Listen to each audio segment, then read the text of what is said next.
Good afternoon बेटा, good afternoon. आइए।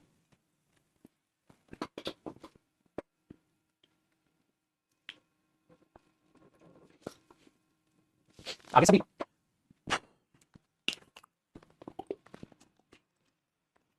बेटा कल की क्लास में हमने यूज ऑफ फॉर कंप्लीट कर लिया था और आज की क्लास में हम यूज ऑफ सिंस को करेंगे और फिर फ्यूचर टेंस में मैं आपको फ्रॉम भी पढ़ाऊंगा। फ्रॉम भी होता है वो फ्यूचर टेंस में बताऊंगा। ठीक है, चल। तो यूज ऑफ फॉर के रिगार्डिंग उम्मीद है मेरे को आपको कोई भी डाउट, कोई भी संदेह नहीं रहा होगा। बड़े अच्छे तरीके से आप लोगों ने मेहनत करके उसको सीखा था, जाना था, परखा था। आज उसी के तरीके से हम शुरू करेंगे यूज ऑफ सिंस। ठीक है, चल। तो आप फटाक से अपनी प्यारी सी हेडिंग बना लीजिएगा, use of since. Use of since. अब इस सिंस को जरा समझने की कोशिश करते हैं बड़े ही धमाके तरीके से, अच्छे तरीके से। अच्छा, वो भी यूज ऑफ सिंस और हम साथ साथ देखेंगे बेटा प्रेजेंट टेंस। मतलब फिर मैं इसको बताऊंगा आपको पास्ट टेंस में। ठीक है, पास्ट टेंस पढ़ेंगे बेटा तो फिर लास्ट में पास्ट टेंस में बताऊंगा। फिलहाल इसको प्रेजेंट टेंस में ध्यान से देखिएगा। अगर इसको जानना है तो इसके भी प्यारे प्यारे कॉन्सेप्ट है, बहुत अच्छे अच्छे कॉन्सेप्ट है, बहुत प्यार से आप इस चीज को समझ पाएंगे। पहला कॉन्सेप्ट, और इस कॉन्सेप्ट के थ्रू ही आपको इसके मीनिंग का पता चलेगा। अगर मैं ये कहूं बेटा सिंस का मतलब क्या होता है, मैंने आपसे पूछा अरे क्या होगा, मैंने आपसे पूछा बेटा सिंस का मतलब क्या होता है, सिंस का मीनिंग क्या होता है। एक बात मुझे जरा समझाइएगा बेटा, अगर मैं आपसे फोर का मीनिंग पूछता हूं, FOR फोर का, तो आप पता है मुझे क्या बोलेंगे? कॉपी करना, रफ है बेटा, ठीक है ना। आप मुझे बोलेंगे देखो सर फोर के दो मतलब होते हैं। एक तो फोर का मतलब होता है के लिए, अगर इंडेफिनिट टेंस है तो उस वो एक्शन उसी ड्यूरेशन के लिए वैलिड रहेगा, उसके बाद वैलिड नहीं रहेगा, एक्शन स्टॉप हो जाएगा। मेरा दूसरा मीनिंग क्या होता है सर, से कितना टाइम हो गया एक्शन को, से के केस में उसके बाद परफेक्ट टाइम आता है, तो परफेक्ट टेंस से परफेक्ट कंटीन्यूअस टेंस आ जाता है। दो मीनिंग होते हैं। जब हम इस दो मीनिंग को जानते हैं तो उसके अलावा उसके मीनिंग के हिसाब से ही हमने वहां पर टेंस यूज किया, यूज ऑफ फॉर के लिए। अब हम बात कर रहे हैं बेटा सिंस की। अगर सिंस का भी मीनिंग जान लिया तो उसका मीनिंग इतना जबरदस्त तरीके से आपकी मदद करेगा कि सारा का सारा सिंस आप समझ जाएंगे। सबसे पहली बात देखो बेटा, हमने देखा जो सिंस होता है वो भी अपने आप में एक प्रेपोजिशन होता है, और प्रेपोजिशन भी कौन सी, जो टाइम की बात करती है। ठीक है, और ये प्रेपोजिशन अपने बाद जो टाइम लेती है बेटा, वो कौन सा टाइम लेती है, पॉइंट ऑफ टाइम लेती है। ठीक है, सिंस प्रेपोजिशन होती है जो अपने बाद लेती है बेटा पॉइंट ऑफ टाइम लेती है, ड्यूरेशन। मतलब कौन सा एक्शन कब स्टार्ट हुआ, कौन सी चीज कब स्टार्ट हुई, उसका आप स्टार्टिंग पॉइंट बताते हो। अगर आप टेक्निकली देखो तो बेटा ये जो पॉइंट ऑफ टाइम है, जैसे मैंने बोला भाई ठीक है मैं 2010 से पढ़ा रहा हूं बेटा, इसका मतलब पढ़ाना जो का जो एक्शन है वो स्टार्ट हुआ 2010 में, यानी कि मेरे पुत्र ये होता है स्टार्टिंग पॉइंट। बात समझ आती है आपको? ठीक है, ये होता है स्टार्टिंग पॉइंट। मानते हो बेटा बात को, point of view, point of time. Very good. अब आप एक बात को दिमाग से ये निकालिएगा, अगर मैं कह रहा हूं 2010 से पढ़ा रहा हूं, या मैं बोल रहा हूं बेटा आज की बात करें, मैंने बोला बेटा मैं ठीक है 9 बजे से पढ़ा रहा हूं, सपोज मैंने आपको बोला, तो बेटा आज के स्टार्टिंग टाइम क्या होगा, मैंने बोला मैं 2 मिनट से पढ़ा रहा हूं, ठीक है, तो आज 2 मिनट से पढ़ा रहा हूं, उस केस में क्या कर देंगे 4 यूज, तो ड्यूरेशन हो गया। ठीक है, तो जैसे ही सिंस आता है तो वो स्टार्टिंग पॉइंट ऑफ टाइम बता देता है। अब आप खुद से पूरा दिमाग दौड़ाइए और ये सोचिए बेटा, आपको नहीं लग रहा वो पास्ट का टाइम होता होगा? सोचो, मैं 2010 से पढ़ा रहा हूं, ठीक है, मैंने बोला 2005 से यहां रह रहे हैं, वो बचपन से मेहनत कर रहा है। आप कुछ भी बोलोगे तो आप सोच के देखो बेटा, सिंस के बाद कोई प्रेजेंट का टाइम नहीं आ रहा, नहीं, सिंस के बाद कोई फ्यूचर का टाइम नहीं आ रहा, नहीं मेरे बच्चे, सिंस के बाद पास्ट का टाइम आ रहा है। इसलिए जब कभी भी ये रफ बेटा कॉपी करना, सिंस आप यूज करते हो, इसके बाद जब आप कोई भी टाइम लिखते हो आप हमेशा नोट कीजिएगा आप पास्ट का ही पॉइंट ऑफ टाइम लिखते हो। तो बेटा सिंस के बाद जो समय आ रहा है, जो स्टार्टिंग पॉइंट है, जो पॉइंट ऑफ टाइम है, हाँ, तो ये बेटा किसका टाइम है, पास्ट पॉइंट ऑफ टाइम है। कौन सा टाइम है बेटा, past point of time. Very good. तो हमने बोल दिया सिंस एक प्रेपोजिशन होती है जो अपने बाद पॉइंट ऑफ टाइम लेती है, तो आज हम उसे और अच्छे से बोल पाएंगे बेटा। आज के बाद आप बोलोगे सिंस अपने आप में एक प्रेपोजिशन है जो अपने बाद पास्ट पॉइंट ऑफ टाइम लेती है। सिंस एक प्रेपोजिशन है जो अपने बाद पास्ट पॉइंट ऑफ टाइम लेती है। क्या बोलोगे बेटा, पास्ट पॉइंट ऑफ टाइम लेती है। अब इसके आगे का मीनिंग देखते हैं कैसे होगा। मतलब वो काम आपने 2010 में चालू किया, ठीक है, 2010 से पढ़ा, तो कब तक, अब तक चल ही रहा है वो काम बेटा, रुका तो नहीं, अब तक भी वो काम है चल ही रहा है। तो कोई भी काम यहां से स्टार्ट हुआ, हाँ यहां से स्टार्ट हुआ, ठीक है बेटा, स्टार्टिंग पॉइंट से स्टार्ट हुआ, हाँ, और लाइन सही नहीं बनी, और टिल नाउ, जिसको आप हिंदी में क्या बोलेंगे, अब तक भी वो क्या है, काम चल रहा है, चल रहा है, चल रहा है, टिल नाउ, अब तक। मतलब वो 2010 से लेकर अब तक यहाँ रह रहे, तो अभी भी रह रहे, 2010 से लेकर अब तक यहाँ रह रहे। समझा? मैंने बोला मेरे बच्चे 2010 से लेकर अब तक मैंने 8 बुक्स लिख दी, तो 2010 से लेकर अब तक मैंने 8 किताब लिख दी, तो अभी आगे की प्रोसेस चल रही है बेटा। ये मीनिंग होता है सिंस का। सिंस का जो एग्जैक्ट मीनिंग आप बताओगे पुत्र, आप बताओगे पास्ट पॉइंट ऑफ टाइम से लेकर अब तक। इसीलिए कई बार इसे ऐसे भी बोल दिया जाता है तब से अब तक। तब से मतलब किसी पास्ट पॉइंट ऑफ टाइम से लेकर अब तक, और आगे भी अभी चल रहा है, चल रहा है, चल रहा है, चल रहा है, चल रहा है, चल रहा है। ये चीज, ये है मेरे बच्चे सेंस। इसका मतलब सिंस के बाद आया मेरे बच्चे पास्ट पॉइंट ऑफ टाइम, मानते हो बात को, और टिल नाउ अब तक। तो आप जब, ठीक है, कॉपी करिएगा, ध्यान से सुनिएगा बेटा, जब ये रफ है कॉपी मत करिएगा, सिंस मॉर्निंग बोलते हो तो सिंस मॉर्निंग की आप एक मीनिंग पता है क्या बोलते हो बेटा, सुबह से लेकर अब तक। एग्जैक्ट मीनिंग आज के बाद आप ये बोलो, सुबह से लेकर अब तक, सुबह से लेकर अब तक। क्या बोलो बेटा, सुबह से लेकर अब तक, सुबह से लेकर अब तक, ऐसे। सिंस 5 o'clock क्या बोलोगे, 5 बजे से लेकर अब तक वो पढ़ रहा है, ऐसे। तो स्टार्टिंग पॉइंट ऑफ टाइम और टिल नाउ, ठीक है, और कब से स्टार्ट हुआ वो, पास्ट पॉइंट ऑफ टाइम से स्टार्ट, ठीक है, वेरी गुड। तो ये इसका कंप्लीट मीनिंग हुआ। लेकिन अब एक बात बताइएगा मुझे बेटा, जब आप ये देख रहे हैं और अब तक आप इसके यहाँ पर चीजों को देख पा रहे हैं, हाँ, मुझे एक बात बताओ, ये कौन से टेंस में यूज होगा फिर, टिल नाउ कौन से टेंस का शब्द होता है, मुझे एक बार ये बता दे। इधर ध्यान दो बेटा, इधर ध्यान दो, बाकी बातों को छोड़ो, मुझे बताओ टिल नाउ कौन से टेंस का वर्ड है, बताओ टिल नाउ कौन से टेंस का वर्ड है, प्रेजेंट परफेक्ट। कौन से टेंस का वर्ड है, प्रेजेंट परफेक्ट। तो मेरे भाई अगर ये प्रेजेंट परफेक्ट का वर्ड है तो आप इसमें लिख देंगे बेटा प्रेजेंट परफेक्ट,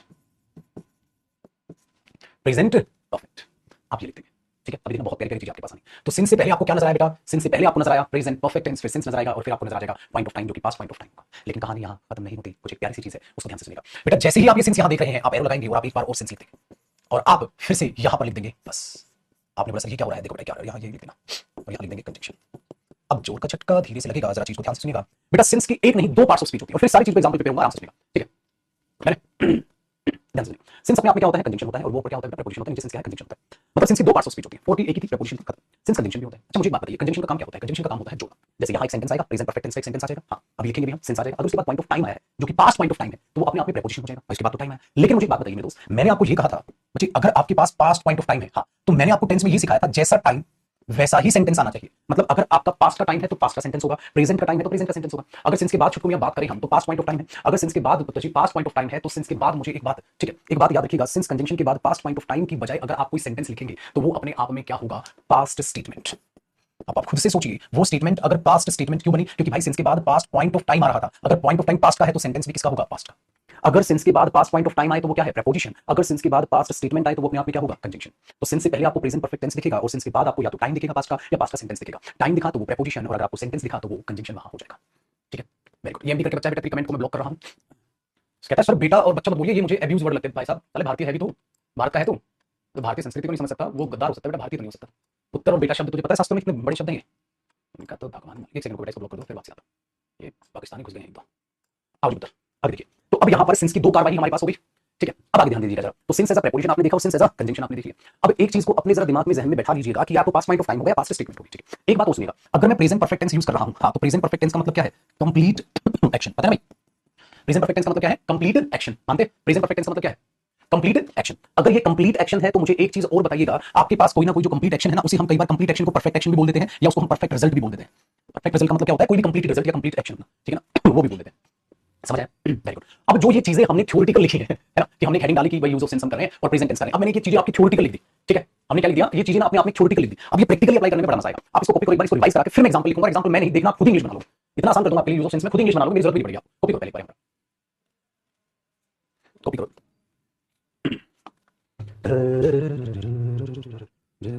एक दो बच्चे बेटा पागल हो जाता है, उनका बच्चे तो खैर कहना उनको गलत भी है, उनको बच्चे नहीं कह सकते, वो हो चुके हैं सन के आदमी, उनकी हो गई है खोपड़ी खराब। देखिए पुत्र शब्द सुनता हूं ना तो मुझे सब कुछ हो जाता है। भाई तू बीमार है तो सन की तो इलाज करा ले भाई। कहता पुत्र शब्द सुनने से कुछ हो जाता है भाई। तो फिर ये तो वही हो सकता है कि पाकिस्तानी हो, कि पाकिस्तानी को पसंद नहीं है भारतीय रीति रिवाज। ए प्रभु, ठीक है भाई, देखो ध्यान से सुनना, मुझे एक बात बताओ, यहां तक तो हो गया, ठीक है, डन है। अब ध्यान से सुनना, अब जो मैं लिख रहा हूं ये रफ कॉपी में कर देना एकदम से छाप वाले साथ साथ। देखो भाई, सिंस के बाद क्या आएगा, पास्ट पॉइंट ऑफ टाइम या पास्ट का कोई सेंटेंस, ठीक है। अच्छा सिंस से पहले क्या आएगा, प्रेजेंट परफेक्ट टेंस, जो भी काम हुआ वो बता दो, खत्म बस। ऐसा क्यों हुआ, क्योंकि इसका मीनिंग ये है सर, सिंस 2010 का मतलब क्या है, ठीक है बताना, सिंस 2010 का मतलब क्या है, सिंस 2010 का मतलब क्या है, अगर मैं सिर्फ इतना बोलता हूं, ठीक है, सिंस 2010 का मतलब क्या है, बताइए सिंस 2010 का मतलब क्या है। करेक्ट, 2010 से लेकर अब तक। भाई 2010 से ऐसे मतलब जैसे आपने एक इंटरवल बना लिया, भाई देखो ये काम 2010 में चालू हुआ, हाँ, हाँ, और अब तक 2022 चल रहा है, आगे भी चल रहा है, हाँ, तो भाई ये, हाँ बताओ इसके बीच में क्या हुआ, बताओ इसके बीच में क्या हुआ, है कि नहीं। तो बेटा सिंपल सी और बहुत साधारण सी बात है सिंस की।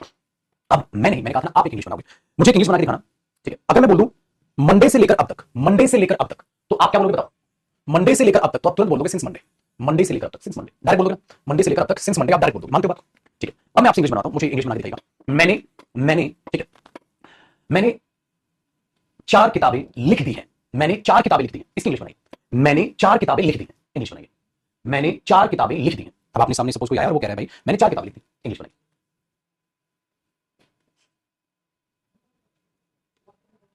करेक्ट, तो इंग्लिश बनी, मैंने 4 किताबें लिख दी, I have written 4 books, I have written 4 books, ठीक है। अच्छा मैंने 4 किताबें लिख दी 2010 से लेकर अब तक। अब आपको सिंपल सी एक बात करनी है बेटा, कि मैंने 4 किताबें लिख दी हैं 2010 से लेकर अब तक, तो आप बोलोगे I have written 4 books since 2010। क्या होगा भाई, I have written 4 books since 2010। तो आप इसी चीज को ऐसे लिख दो भाई, I have written 4 books since 2010, ठीक है जी। तो मैंने 4 किताबें लिख दी हैं 2010 से लेकर अब तक। अरे मजाक मजाक में बन गया सेंटेंस, ये तो मजाक मजाक में सेंटेंस बन गया बेटा, हमने तो कुछ किया ही नहीं। मैंने कहा था चीजों को ध्यान से सीखोगे ना तो कुछ रटने की जरूरत नहीं पड़ेगी, चीजें अपने आप समझ में आ जाएंगी। I have written 4 books since 2010, मैंने 4 किताबें लिखी हैं 2010 से लेकर अब तक, ये हुआ इसका कंप्लीट मीनिंग। अच्छा एक बात बताइए, फिर हमारे सामने समस्या वही नहीं है बेटा। अब बचपन में तो तुम रट के बैठे थे कि सिंस का use present perfect continuous tense में होता है, और आज पता चल रहा है इसका यूज तो परफेक्ट में भी होता है। नई नई चीजें पता चल रही है ना, सिंस का यूज इंडेफिनिट में तो नहीं हो सकता, क्योंकि टिल नाउ इंडेफिनिट का सेंस नहीं है, कंटीन्यूअस में नहीं हो सकता, हां परफेक्ट में तो हो सकता है। अच्छा अब एक बार ध्यान से सुनिएगा, बहुत प्यारी चीजें को सिखाता हूं। अगर मैं ये बोलूं मैंने 4 किताबें लिख दी हैं, मैंने 4 किताबें लिख दी हैं, ध्यान से सुनिएगा, आपने फिर से सेम सेंटेंस दोबारा रिपीट करोगे मेरे साथ साथ, आप बोलोगे सर ठीक है आई हैव रिटन 4 बुक्स, अब यही तो बोलोगे दोबारा, आई हैव रिटन 4 बुक्स, मैंने 4 किताबें लिख दी हैं। अब ध्यान से सुनिएगा आगे की कार्रवाई, मैंने बोला मैंने 4 किताबें लिख दी हैं, हाँ, जब से मैं दिल्ली आया था तब से लेकर अब तक। जब से मैं दिल्ली आया था, सपोज मैंने ये बोला जब से मैं मुंबई आया था, सपोज बेटा मैं 2010 में वो बंदा मुंबई आया, 2010 में वो बंदा मुंबई आया, कहता 2010 में मैं मुंबई आता, कहता जब से मैं मुंबई आता ना, हाँ, तब से लेकर अब तक मैंने 4 किताबें लिखी। तो आप क्या बोलोगे बेटा, आई हैव रिटन 4 बुक्स। हाँ, सिंस का सिंस लिखोगे, हाँ, वो बोल देगा since I came to Mumbai, since I came to Mumbai. तो बेटा क्या फर्क दिखा मेरे पुत्र, जब सिंस के बाद आपने पास्ट पॉइंट ऑफ टाइम लिखा तो ये प्रीपोजिशन था, और सिंस के बाद जब मेरे बच्चे पूरा का पूरा अपने पास्ट का सेंटेंस लिख दिया तो अपने आप में ये बन गया बंधु कंजंक्शन। और लो जी बड़ी निक्की जी गल है कि पुत्र, और दिमाग में पहचानिया गल इतनी है कि पुत्र कि सिंपल है जी, पास्ट की अगर स्टेटमेंट है किसी तो इतने कंजंक्शन है, और अगर टाइम है तो प्रीपोजिशन है। कुछ अलग नहीं, कुछ नया नहीं, सिंपल सी चीज है यार, क्या फर्क पड़ता है। अब आपको रियल लाइफ में भी now you can use since as well by speaking, if you want to make such kind of sentences then you can use it very easily. तो बहुत आसानी से तुम इसको यूज कर लो यार, तो टेंशन नहीं है, समझ लो। तो यार बड़ा आसान है ना। चलो अब एक सेंटेंस और बना दो फिर एक सेंटेंस और बना दो। हमने अच्छी खासी डेवलपमेंट कर लिया, या चलो एक इसको ऐसे बनाओ, उन्होंने उन्होंने 2 मूवीज देख ली हैं, उन्होंने 2 मूवीज देख ली हैं मंडे से लेकर अब तक, उन्होंने 2 मूवीज देख ली हैं मंडे से लेकर अब तक, उन्होंने 2 मूवीज देख ली हैं मंडे से लेकर अब तक।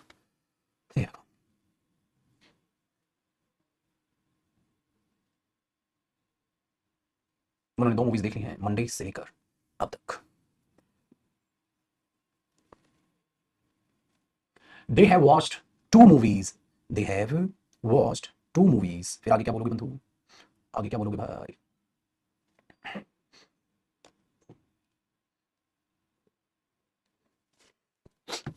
Since Monday, correct. देखो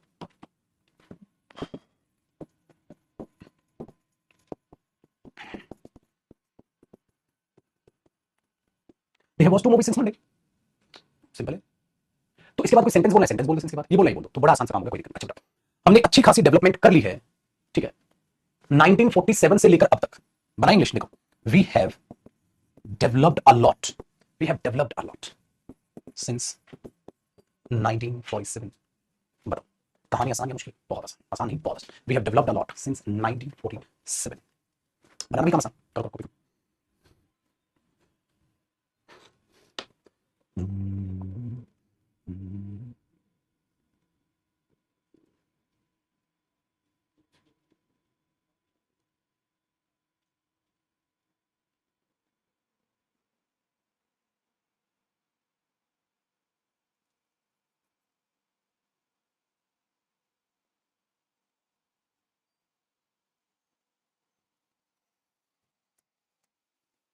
बना नहीं बना, कमेंट करो, 1 मिनट रुको, कमेंट रिफ्रेश करने दो।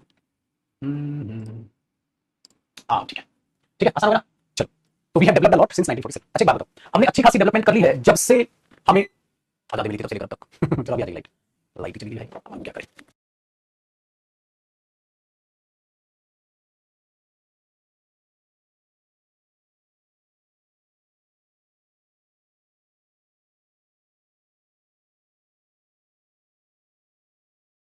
चलो लाइट चली गई, थोड़ा जैसे ही पढ़ लेंगे हम, कोई दिक्कत नहीं है। नहीं बेटा, तो हमने लिखा कैमरे तो मस्त नजर, बोर्ड तो मस्त नजर आ रहा है यार, बोर्ड तो मस्त नजर आ रहा है। नहीं बेटा कोई नहीं, जनरेटर ऑन करा देता हूँ मैं, अभी जनरेटर ऑन रहेगा, बस 5 सेकंड के अंदर अंदर जनरेटर ऑन हो जाएगा। अभी जनरेटर ऑन रहेगा, हेलो जनरेटर ऑन हो गया, देखो देखो ध्यान दे, अरे भाई आओ ध्यान दे। हमने देखा बेटा, we have developed a lot since 1947, ठीक है। होता क्या बच्चे, हमने बोला हमने अच्छी खासी डेवलपमेंट कर लिया 1947। अच्छा 1947 में क्या हुआ था, आजादी मिली थी, ठीक है, आजादी मिली थी, तो उसको बताओ क्या लिखोगे भाई। इसी सेंटेंस को अगर मुझे देखना हो तो मैं ऐसे भी कह सकता हूं ना, we have developed a lot, we have developed a lot, हां, since we got freedom, since we got freedom. ये भी पास्ट टेंस हो गया, हां, ये सेकंड फॉर्म हो गया, हां, तो पास्ट टेंस हो गया, तो यहां ये सिंस क्या हो गया, कंजंक्शन हो गया, यहां क्या हो गया, प्रीपोजिशन हो गया। बट ऐसे इंग्लिश बोलनी सीख जाओगे, इंग्लिश तो बहुत आसान है, ठीक है। So we have developed a lot since we got freedom. So whenever we use past point of time after since, that means since is used as a preposition. But whenever we use past statement after since, that means since is going to join two statements. In that case, since is used as a conjunction. So both the parts of speech are correct for since. Whether you can use it as a preposition or as a conjunction, don't worry about it. तो आप ऐसा कर सकते हैं, यहाँ time preposition है, यहाँ conjunction, आप इसका ऐसे यूज कर सकते हैं। अब सवाल ये पैदा होता है बेटा, पेपर में एरर कैसे आएगा, पेपर में एरर पता कैसे आएगा, आइए इसी को एरर बना दे। पेपर में एरर ऐसे आ जाएगा बेटा, ऐसे लिख देगा since we have got freedom, since we have got freedom। बेटा since के बाद प्रेजेंट परफेक्ट नहीं आता, since के बाद तो पास्ट टाइम या पास्ट का सेंटेंस आता है, since से पहले प्रेजेंट परफेक्ट आता है। या इसी को उल्टा कर देगा बेटा, इसी को उल्टा क्या कर देगा, यहाँ लिख देगा we developed, भाई we developed a lot, we developed a lot नहीं, we have developed a lot। इस तरीके से एरर देता है पेपर में, मतलब टेंसेस की गलती देगा और आप तुरंत उसे पहचान लोगे, वरना मेरे को मुक्कर का नाक तोड़ देनी, मैंने गलती कर दी तो पेपर में 100% मार्क्स मांगता है, ठीक है। Past indefinite tense instead of perfect, can you explain why are we using past perfect tense instead of, बेटा after since we are using past point of time and I told you whenever the time is in past the statement should be in past only, we can not use perfect in that case. So past statement, past time, time and statement should be the same, correct?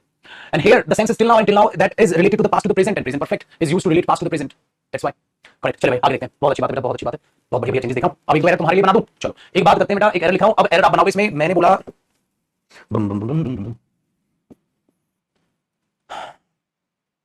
He wrote many stories since he came to Mumbai। ऐसे आएगा paper में, बताओ।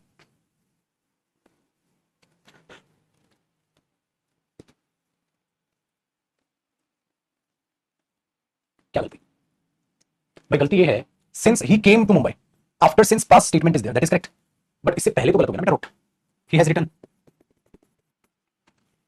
आपको करना चाहिए, correct करो copy.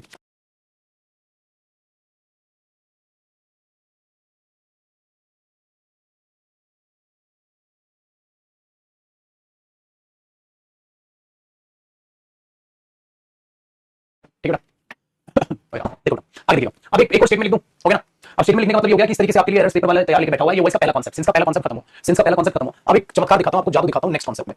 Next concept में यार, अगर अब तक हम क्या कर रहे थे ना, पहले कॉन्सेप्ट में आप ध्यान से देखो मेरे भाई, आपने ये देखा कि काम कंप्लीट हो गया, 2 किताबें लिख दी, 4 मूवी देख ली, ये कर दिया वो कर दिया, ठीक है, काम कंप्लीट हो गया। अगर काम कंप्लीट ना हो, कुछ काम कंप्लीट हो यार, कुछ चल रहा हो, तो जैसे अगर मैं आपसे कहूं 2 बजे से लेकर अब तक वो क्रिकेट खेल रहा है, परफेक्ट नहीं बोल रहा मैं कंटिन्यूस बोल रहा हूं, 2 बजे से लेकर अब तक वो अपना रूम साफ कर रहा है, मतलब थोड़ा हिस्सा रूम का साफ हो गया, कुछ भी कर रहा है। अगर मैं कंटिन्यूस का तरीका ले आऊं, तो अगर मैं वहां कंटिन्यूस का तरीका ले आऊंगा, तो प्रेजेंट परफेक्ट के साथ साथ मुझे वहां कंटिन्यूस भी देना पड़ जाएगा, और जो बिल्कुल सही हो जाएगा रिलेट भी कर जाएगा भाई साहब, पास्ट को प्रेजेंट से रिलेट भी कर देगा। इसलिए याद रखना है आपने कि सिंस के बाद या तो आप पास्ट पॉइंट ऑफ टाइम लिखते हो, या तो आप पास्ट पॉइंट ऑफ टाइम लिखते हो, और छुटकू मियां या तो आप सिंस के बाद लिखते हो पास्ट स्टेटमेंट।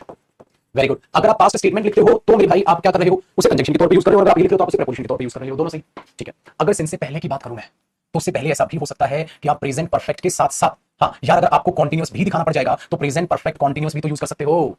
तो सिंस से पहले प्रेजेंट परफेक्ट भी आ सकता है, कॉन्टिन्यूस भी आ सकता है, अगर कॉन्टिन्यूस की जरूरत हो तो। ये ध्यान देना है आपने। चलो अब एक इंग्लिश बना के दिखाओ, वो 2 बजे से लेकर अब तक क्रिकेट खेल रहा है, तो आप यही तो इंग्लिश बना दोगे ना मेरे दोस्त, he has been playing cricket, he has been playing cricket, ठीक है, सिंस 7 o'clock, ये लो जी, सुबह 7 बजे से खिला दिया मैंने, आप ये लिख सकते हो। अच्छा, जब से वो वापस आया था, सिंस ही केम बैक, कहते जब से वो वापस आया था तब से लेकर अब तक क्रिकेट खेल रहा है ना। तो आप ये देख पाओगे, सिंस इस केस में कंजंक्शन है और उस केस में प्रीपोजिशन है, बोलो तारा। भाई मेरे, ये तो हम सोचे ही ना रही, ऐसा भी तो हो सकता है कि परफेक्ट कंटीन्यूअस आ जाए, तो तनिक ध्यान दीजिए, ये है कॉन्सेप्ट नंबर 2, ये है बेटा कॉन्सेप्ट नंबर 2, है ना इंटरेस्टिंग चीज।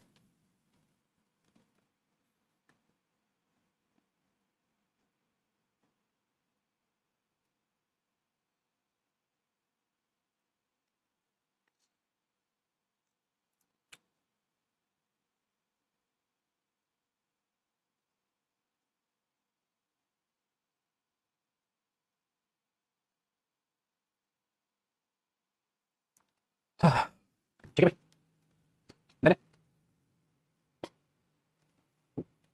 अब आगे देखते हैं, ये क्या, अब अगले कॉन्सेप्ट में क्या मजा आ जाएगा, मजा पता है क्या आएगा, अगला कॉन्सेप्ट ये आपका सिंस को मस्त मजा आ जाएगा। देखो बेटा, जब आप प्रेजेंट परफेक्ट लगा रहे थे, हाँ, तो प्रेजेंट परफेक्ट अपने साथ परफेक्ट रिजल्ट मांगेगा, कंप्लीट एक्शन मांगेगा। परफेक्ट रिजल्ट जब आपके पास होना कि हाँ ऐसा हो गया, तो आप प्रेजेंट परफेक्ट लिखोगे, ठीक है। आपको पता है सिंस आए, उसके बाद टाइम आया, स्टेटमेंट है, लेकिन मैं चाह रहा हूं इन दोनों की आप लड़ाइयां लड़े, वर्सेस प्रेजेंट परफेक्ट टेंस के साथ साथ प्रेजेंट परफेक्ट कॉन्टिन्यूस। तो प्रेजेंट परफेक्ट कॉन्टिन्यूस कब आएगा सिंस के साथ, और प्रेजेंट परफेक्ट कब आएगा, ठीक है, ये चीज मैं चाह रहा हूं आप इस चीज को समझें। कई बार पेपर में ऐसे भी एरर आ जाएगा, ये बहुत आसान है बेटा। कैसे आसान है, जब प्रेजेंट परफेक्ट कॉन्टिन्यूस आएगा तो आपको पता है ना, जब आपका फोकस सारा सारा कॉन्टिन्यूस प्रोसेस पर होगा। जब परफेक्ट आएगा प्रेजेंट परफेक्ट, तो आपका परफेक्ट रिजल्ट गिवन होगा कि कितना काम कंप्लीट हो गया।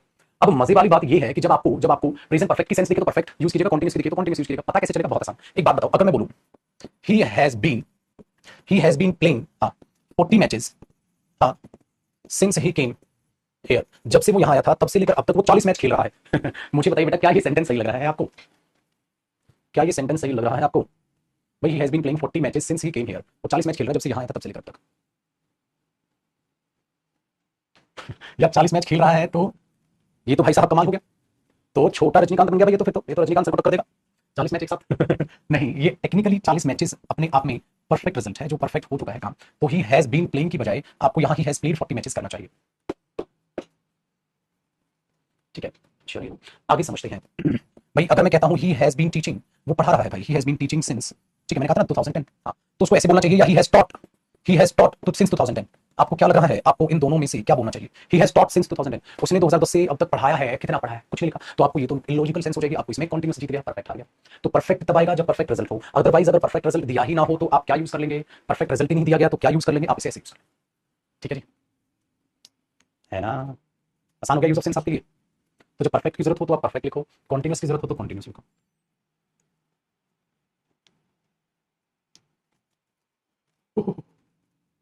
आइए बेटा, एक लास्ट एग्जांपल और लिख देता हूं इसका, क्या हाल है वैसे, एक काम कर, he has been watching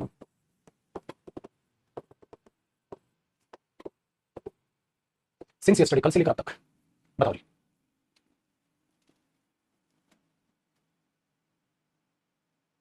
बताओ, कॉपी नहीं हुआ? ये लो बेटा, कर ले पहले कॉपी, फटाक से कर ले यार, साथ साथ किया तो चुप, फटाक से कर।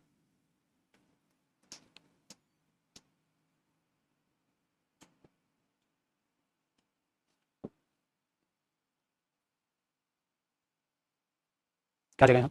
तो ये बन गया he has watched 2 movies since yesterday, है ना? आसान हो गया काम।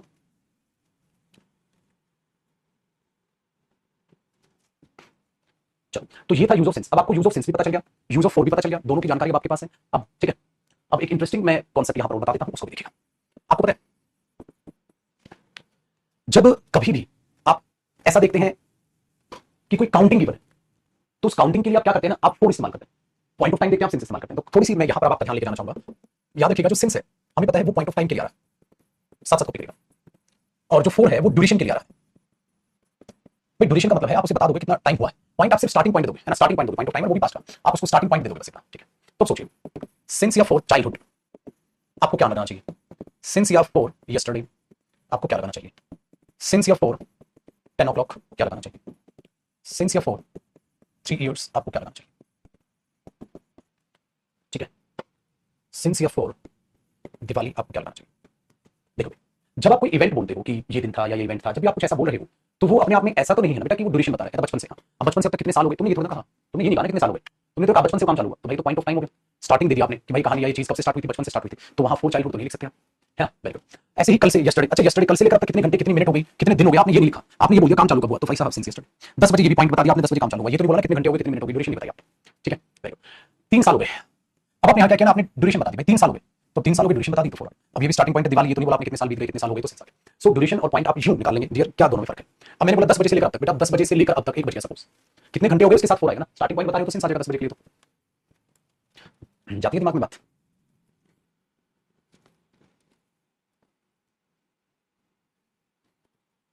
ये भी आपको दिमाग में रखना है।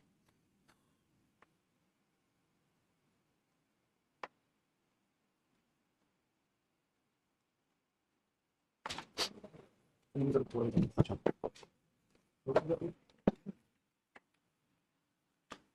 ठीक है, मगर मेरे भाई, मगर मेरे भाई, कई बार ऐसा हो जाएगा कि हम दिवाली के लिए शॉपिंग करें, we are going to buy something for Diwali, तो सही हो जाएगा। ये टाइम की तरह ट्रीट हो तो ऐसा होता है, ठीक है ना बेटा? कई बार ऐसा हो जाएगा। अच्छा एक बात देखो, फॉर मैनी ईयर्स, तो सिंस मैनी ईयर्स तो नहीं बोल सकते हैं, ठीक है? समझ रहे हैं ना आपको बात? कई सालों से ऐसा हो रहा है, ये चीज हो रही है, ठीक है? चलिए अब आगे से, इसी में एक नोट लिखिएगा। आपको पता है बेटा, जब आप सिंस लगाते हैं और लास्ट शब्द का यूज करते हैं, लास्ट वीक, लास्ट मंथ, तो लास्ट यूज होता है। सिंस लास्ट वीक, और लास्ट वीक नहीं बोलोगे, पिछले हफ्ते से, तो आप क्या बोलोगे? Since last week, since last, पिछला हफ्ता, तो काम चालू हुआ पिछले हफ्ते से, ठीक है? वो तक खेल रहा है, पढ़ रहा है, जो भी, तो बेटा सिंस लास्ट वीक हो जाएगा, फॉर लास्ट वीक तो नहीं होता। ये बात होता है। अच्छा एक बात बता चुका हूं, अगर मुझे ये करना होना पिछले एक हफ्ते से, तो बेटा होता क्या है, फिर आप लिख दोगे फॉर लास्ट 1 वीक। अब आपने क्या किया ना, इधर काउंटिंग वर्ड लगा दिया, आपने इधर क्या किया बेटा, काउंटिंग दे दी, क्या दे दिया? काउंटिंग दे दी, ठीक है? अगर आपने काउंटिंग दे दी बेटा, तो अभी गड़बड़ हो जाएगी। गड़बड़ क्या हो जाएगी कि आप उसको एक ड्यूरेशन लेंगे, तो लास्ट वीक पिछला हफ्ता, द लास्ट पिछला एक हफ्ता, अब आपने वो ड्यूरेशन दे दी, तो वो स्पेसिफिक एक हफ्ता हो गया। हाँ, इसीलिए बेटा एक चेंज हो रहा है, यहां पर आर्टिकल द हो रहेगा, for the last 1 week, for the last 1 week. तो उस ड्यूरेशन को दिखाने के लिए ना आर्टिकल दा का यूज होता है। ये आर्टिकल का कांसेप्ट है, लेकिन थोड़ा सा आपको टेंस में भी पढ़ना पड़ेगा बेटा, जरूरत पड़ेगी। तो एक चीज और हो जाएगी, पेपर में एरर हो जाएगा, फॉर द लास्ट 1 वीक देगा तो आएगा फॉर लास्ट 1 वीक देगा तो फॉर द लास्ट 1 वीक, ये चीज हो जाएगी। इसीलिए बेटा लास्ट वीक और द लास्ट वीक में फर्क है, मतलब आप अगर देखोगे तो फर्क, पिछला हफ्ता, पिछला हफ्ता मतलब पिछले हफ्ते के वो 7 दिन, द लास्ट वीक, और लास्ट वीक पिछले हफ्ते आया था, वो ठीक है, लास्ट वीक पिछले हफ्ते आया था, तो पिछला हफ्ता और पिछला वो हफ्ता, फर्क है इस बात में, तो याद रखना। मेरे पता है लास्ट वीक का मतलब होता है पिछला हफ्ता, और द लास्ट वीक का मतलब होता है मेरे बच्चे पिछले हफ्ते के वो 7 दिन, वो 7 डेज। तो ये जो द है ना, ये ड्यूरेशन की तरफ इशारा करता है, और लास्ट वीक अपने आप में पॉइंट होता है। ये बहुत गहरी बात बता रहा हूं, याद रखिएगा। अब सेंस ऑफ थॉट खत्म हुआ, तो कल की क्लास में पास्ट टेंस से चालू करेंगे, आज करो मस्ती तुम अब, ठीक है? हाँ, तो पेपर में क्या देगा बेटा, जैसे ऐसे देगा, he has been living here, he has been living here for last, ठीक है? हाँ, फॉर लास्ट 1 ईयर। तो आपके पास एरर पेपर में क्या है, फॉर लास्ट 1 ईयर नहीं, फॉर द लास्ट 1 ईयर, पिछले एक साल से बोलेगा, ठीक है बेटा?